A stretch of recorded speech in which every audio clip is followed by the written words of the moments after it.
Hello സുഹൃത്ത്, നമസ്കാരം. ഇന്ന് ഡിസംബർ 10, ലേറ്റസ്റ്റ് കറണ്ട് അഫേഴ്സുമായി ജൈഡിസ് കറണ്ട് അഫേഴ്സ്. ലേറ്റസ്റ്റ് ആയിട്ടുള്ള ചില വാർത്തകളാണ്. ഷാജി എൻ കരുൺ അദ്ദേഹത്തിന് JC Daniel award. Sanjay Malhotra reserve bank of ഇന്ത്യയുടെ പുതിയ ഗവർണർ. ബുർക്കിന ഫാസോ എന്ന രാജ്യത്തിന്റെ പുതിയ പ്രൈം മിനിസ്റ്റർ. ഇന്ന് ഹ്യൂമൻ റൈറ്റ്സ് ഡേ. ഇത്തരത്തിലുള്ള ലേറ്റസ്റ്റ് ആയിട്ടുള്ള കറണ്ട് അഫേഴ്സുമായി ജൈഡിസ് കറണ്ട് അഫേഴ്സ്. ഇന്ന് ഡിസംബർ 10. നമുക്ക് ഇന്നത്തെ കറണ്ട് അഫേഴ്സിലേക്ക് പോകാം. ഒരു ന്യൂസ് ഹെഡിംഗ് ആണ്: Shaji N Karun chosen for JC Daniel award 2023. 2023 JC Daniel അവാർഡിനെ ഷാജി എൻ കരുണിനെ തിരഞ്ഞെടുത്തു. മിക്കവാറുമെല്ലാം മലയാള പത്രത്തിൽ വന്നിട്ടുള്ളൊരു വാർത്തയാണ്. അതായത് JC ഡാനിയൽ അവാർഡ് പ്രഖ്യാപിച്ച കാര്യം. ഷാജി എൻ കരുൺ അദ്ദേഹത്തിനാണ് JC ഡാനിയൽ അവാർഡ് ലഭിച്ചിട്ടുള്ളത്. ഈ കറണ്ട് അഫേഴ്സിന്റെ ഡീറ്റെയിൽസിലേക്ക് പോകാം. മലയാള സിനിമയ്ക്കുള്ള ആജീവാനന്ദ സംഭാവനകൾക്കുള്ള JC ഡാനിയൽ അവാർഡ് 2023 ആരെയാണ് തിരഞ്ഞെടുത്തത്? Shaji N Karun. 2023 JC Daniel award ആണ് ഇപ്പോൾ പ്രഖ്യാപിച്ചിട്ടുള്ളത്. ഷാജി എൻ കരുൺ അദ്ദേഹത്തിനാണ് മലയാള സിനിമയ്ക്കുള്ള ആജീവാനന്ദ സംഭാവനയ്ക്ക് ഈ ഒരു അവാർഡ് നൽകി ആദരിക്കുന്നത്. കേരള സംസ്ഥാന സർക്കാർ ഏർപ്പെടുത്തിയ പരമോന്നത ചലച്ചിത്ര പുരസ്കാരത്തിന്റെ പേരെന്ത്? JC Daniel award. ഇപ്പൊ കേരള സംസ്ഥാനത്തിന്റെ ഏറ്റവും ഹയസ്റ്റ് ആയിട്ടുള്ള ഒരു ഫിലിം അവാർഡ് ആണ് JC ഡാനിയൽ അവാർഡ്. ഏറ്റവും ലേറ്റസ്റ്റ് ആയിട്ട് പറയുമ്പോൾ 2023 JC ഡാനിയൽ അവാർഡ് ഇന്നലെ പ്രഖ്യാപിച്ചു.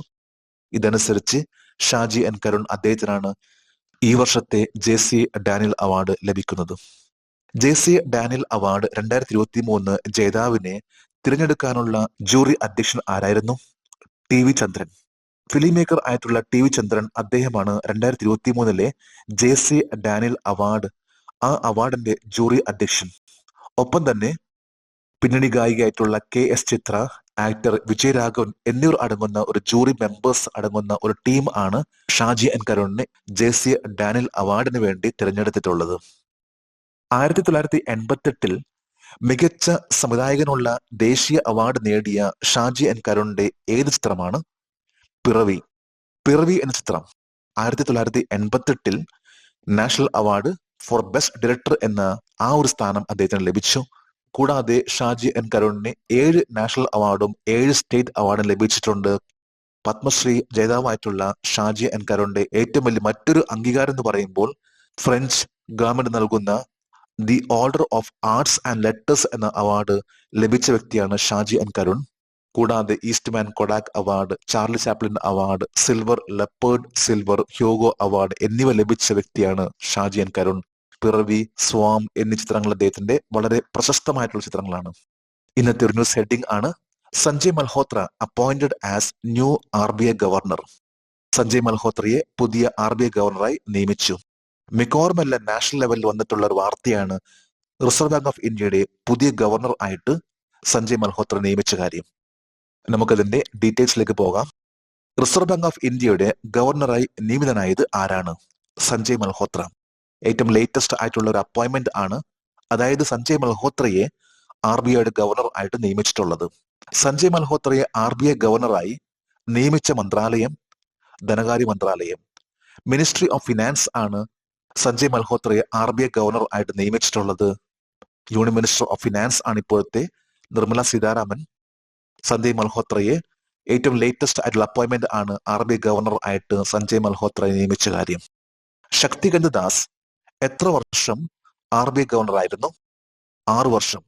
ഇപ്പോഴത്തെ നിലവിലെ റിസർവ് ബാങ്ക് ഓഫ് ഇന്ത്യയുടെ ഗവർണർ ആണ് ശക്തികാന്ത ദാസ്. അദ്ദേഹം 6 വർഷമായിട്ട് RBIയുടെ ഗവർണർ ആയിരുന്നു. അദ്ദേഹത്തിന് പകരമായിട്ടാണ് ഇപ്പോൾ സഞ്ജയ് മൽഹോത്രയെ RBIയുടെ ഗവർണർ ആയിട്ട് നിയമിക്കുന്നത്. റിസർവ് ബാങ്ക് ഓഫ് ഇന്ത്യയുടെ 26ാമത് ഗവർണർ ആരാണ്? സഞ്ജയ് മൽഹോത്ര. ഇപ്പോഴത്തെ ഗവർണർ ആയിട്ടുള്ള ശക്തികാന്ത ദാസ് അദ്ദേഹം 25ാമത്തെ ഗവർണർ ആണ്. പുതിയ അപ്പോയിന്റ്മെന്റ് ആയിട്ടുള്ള സഞ്ജയ് മൽഹോത്ര അദ്ദേഹം 26ാമത്തെ ഗവർണർ ആണ്. ഏത് തീയതിയിലാണ് Sanjay Malhotra reserve bank of ഇന്ത്യയുടെ ഗവർണറായി ചുമതലയേൽക്കുന്നത്? ഡിസംബർ 11, 2024. നാളെ ഡിസംബർ 11 നാളെയാണ് Sanjay Malhotra reserve bank of ഇന്ത്യയുടെ ഗവർണർ ആയിട്ട് ചുമതല ഏൽക്കുന്നത്. ഇപ്പൊ ലേറ്റസ്റ്റ് ആയിട്ടുള്ള അപ്പോയിന്റ്മെന്റ് ആണ്. ഇപ്പോഴത്തെ ഗവർണർ ആണ് 25ാമത്തെ ഗവർണർ ആണ് ശക്തികാന്ത ദാസ്.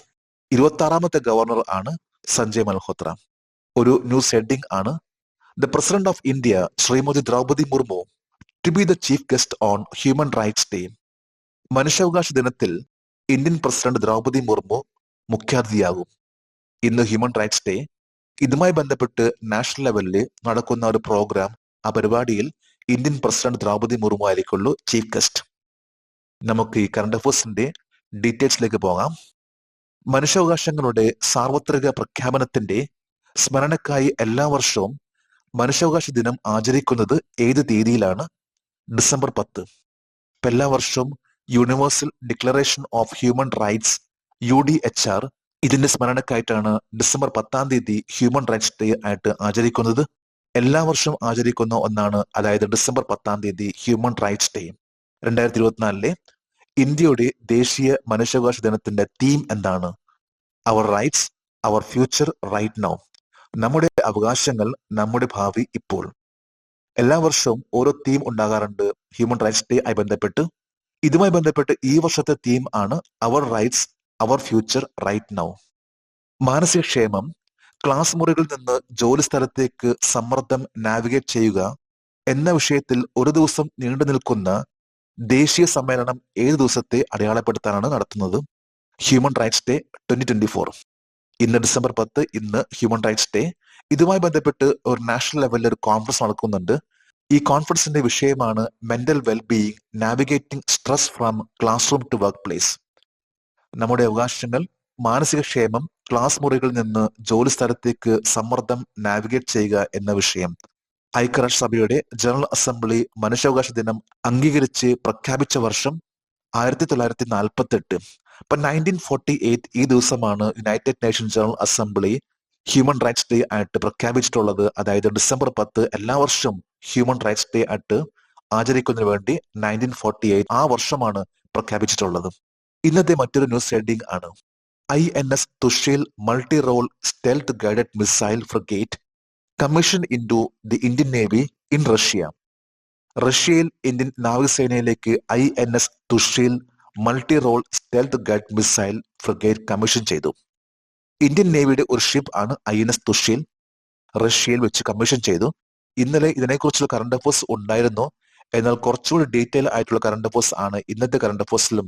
ഇതുമായി ബന്ധപ്പെട്ടുള്ള ചില ചോദ്യങ്ങൾ, നമുക്കതിന്റെ ഡീറ്റെയിൽസിലേക്ക് പോകാം. INS Tushil multi role stealth guided missile frigate Indian നാവികസേനയിലേക്ക് കമ്മീഷൻ ചെയ്തത് ഏത് തീയതിയിലാണ്? ഡിസംബർ 9, 2024. ഇപ്പൊ ഇന്നലെ ഡിസംബർ 9 തീയതി ഇന്ത്യൻ നേവിക്ക് INS തുഷേൽ എന്ന കപ്പൽ അത് കമ്മീഷൻ ചെയ്തു. ഡിസംബർ 7 തീയതിയാണ് Indian defence minister Rajnath Singh Russia സന്ദർശിച്ചത്. ഈ ഒരു വേളയിൽ, അതായത് ഡിസംബർ 9 തീയതി 3 ദിവസമാണ് INS തുഷേൽ എന്ന കപ്പൽ റഷ്യയിൽ വെച്ച് ഇന്ത്യൻ ഡിഫൻസ് മിനിസ്റ്റർ രാജ്നാഥ് സിംഗിന്റെ പ്രസൻസിൽ അത് കമ്മീഷൻ ചെയ്തിട്ടുള്ളത്. ഡിസംബർ 9 തീയതിയാണ് INS തുഷേൽ റഷ്യയിൽ കമ്മീഷൻ ചെയ്തിട്ടുള്ളത്. ഇന്ത്യൻ നാവികസേനയുടെ പ്രൊജക്ട് 1135.6 7ാമത്തെ കപ്പൽ ഏതാണ്? INS തുഷേൽ. പ്രൊജക്ട് 1135.6 എന്ന ഒരു ഇന്ത്യൻ നേവിയുടെ ഒരു പ്രൊജക്ട് ഭാഗമായിട്ട് 7 കപ്പൽ ആണ് പുറത്തിറങ്ങുന്നത്. ഇതിൽ 6 കപ്പലുകൾ പുറത്തിറങ്ങി. 7ാമത്തെ കപ്പൽ ആണ് INS തുഷേൽ എന്ന വാർഷിപ്പ്. ഇന്ത്യൻ നേവിയുടെ ഏറ്റവും വലിയ ഒരു പവർഫുൾ ആയിട്ടുള്ള ഒരു വാർഷിപ്പ്, ഒരു യുദ്ധക്കപ്പലാണ് INS തുഷേൽ. ഇന്ത്യൻ നാവികസേനയുടെ പ്രൊജക്ട് 1135.6 പ്രകാരം നിർമ്മിച്ച 2 തരം കപ്പലുകൾ ഏതാണ്? തൽവാർ ആൻഡ് ടെക് ക്ലാസ് കപ്പൽ. 2 ക്ലാസ് ഷിപ്സ് ആണ് പ്രൊജക്ട് 1135.6ന്റെ കീഴിൽ വരുന്നത്. ഒന്ന് തൽവാർ എന്ന ക്ലാസും മറ്റൊന്ന് ടെക് ക്ലാസും. തൽവാർ എന്ന ക്ലാസ്സിൽ 3 കപ്പലുകളും ടെക് ക്ലാസ്സിൽ 3 കപ്പലുകളും പുറത്തിറങ്ങി കഴിഞ്ഞിരിക്കുകയാണ്. ഇനിയിപ്പോൾ 7ാമത്തെ കപ്പൽ ആണ് INS തുഷേൽ. INS തുഷേൽ ഫ്രിഗേറ്റിന് വേണ്ടി രൂപകൽപ്പന ചെയ്ത നാവിക യുദ്ധത്തിന്റെ 4 അളവുകൾ ഏതൊക്കെയാണ്? വായു, ഉപരിതലം, വെള്ളത്തിനടിയിൽ, വൈദ്യുതികാന്തിക. Air, surface, under water and electromagnetic. ഒരു നേവൽ യുദ്ധം, ആ യുദ്ധത്തിൽ 4 തരത്തിലുള്ള അറ്റാക്ക് നടത്താൻ സാധിക്കും. അതായത് 4 ഡയമെൻഷനിൽ.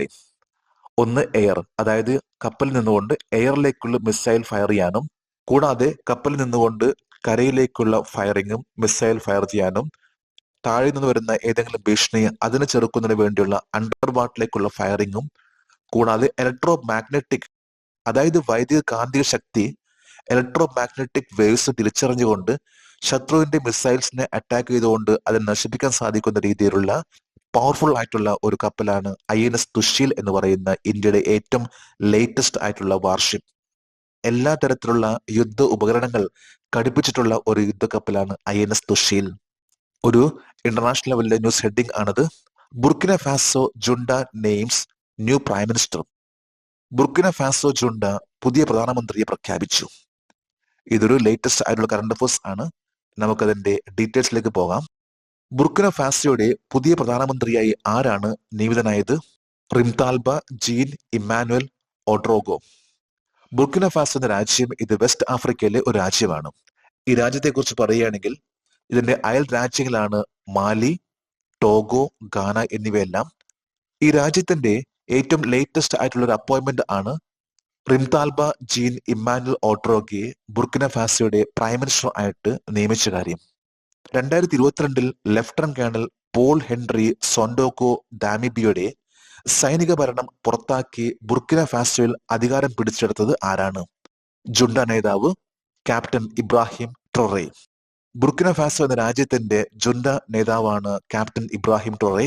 അദ്ദേഹമാണ് 2022 ലഫ്റ്റനന്റ് കേണൽ ആയിട്ടുള്ള പോൾ ഹെൻറി സാന്റോക്കോ ദാമിബിയുടെ മിലിറ്ററി ഭരണം അട്ടിമറിച്ചുകൊണ്ട് ആ രാജ്യത്തെ പിടിച്ചെടുക്കുകയും ഇന്നിപ്പോൾ ലേറ്റസ്റ്റ് ആയിട്ട് ജുണ്ട നേതാവായിട്ടുള്ള ഇബ്രാഹിം അദ്ദേഹം റിംതാൽബെ ജീൻ ഇമ്മാനുവൽ ഓഡ്രോഗയെ രാജ്യത്തിന്റെ പ്രൈം മിനിസ്റ്റർ ആയിട്ട് പ്രഖ്യാപിച്ചിട്ടുള്ളതും. ബുർക്കിന ഫാസോയുടെ തലസ്ഥാനം ഏതാണ്? ഔഗാഡോഗോ. ബുർക്കിന ഫാസോ എന്ന വെസ്റ്റ് ആഫ്രിക്കയിലെ രാജ്യം, ആ രാജ്യത്തിന്റെ ക്യാപിറ്റൽ ആണ് ഔഗാഡോഗോ. വളരെ പാവപ്പെട്ട രാജ്യമാണ്. ഇന്ന് ആഗോളതലത്തിൽ 45ഓളം രാജ്യങ്ങളാണ് വളരെ സാമ്പത്തികമായിട്ട് പിന്നോക്കം നിൽക്കുന്ന രാജ്യങ്ങൾ. അതിലെ ഒരു രാജ്യമാണ് ബുർക്കിന ഫാസോ. എപ്പോഴും പ്രശ്നങ്ങൾ മാത്രം നിറഞ്ഞു നിൽക്കുന്ന ഒരു രാജ്യമാണ് ബുർക്കിന ഫാസോ. ഒരു ന്യൂസ് ഹെഡിംഗ് ആണ് സ്പോർട്സ് ആയി ബന്ധപ്പെട്ട്. Aarit Kapil becomes youngest Indian to beat GM. GMനെ പരാജയപ്പെടുത്തുന്ന ഏറ്റവും പ്രായം കുറഞ്ഞ ഇന്ത്യക്കാരനായി ആരിദ് കപിൽ. ചെസ് ആയി ബന്ധപ്പെട്ട ഒരു കറണ്ട് അഫയേഴ്സ് ആണ്. നമുക്കതിന്റെ ഡീറ്റെയിൽസിലേക്ക് പോകാം. KIIT ഇന്റർനാഷണൽ ഓപ്പണിലെ ക്ലാസിക്കൽ ചെസ് മത്സരത്തിൽ ഒരു ഗ്രാൻഡ് മാസ്റ്ററെ പരാജയപ്പെടുത്തിയ ഏറ്റവും പ്രായം കുറഞ്ഞ ഇന്ത്യക്കാരൻ ആരാണ്? ആരിദ് കപിൽ.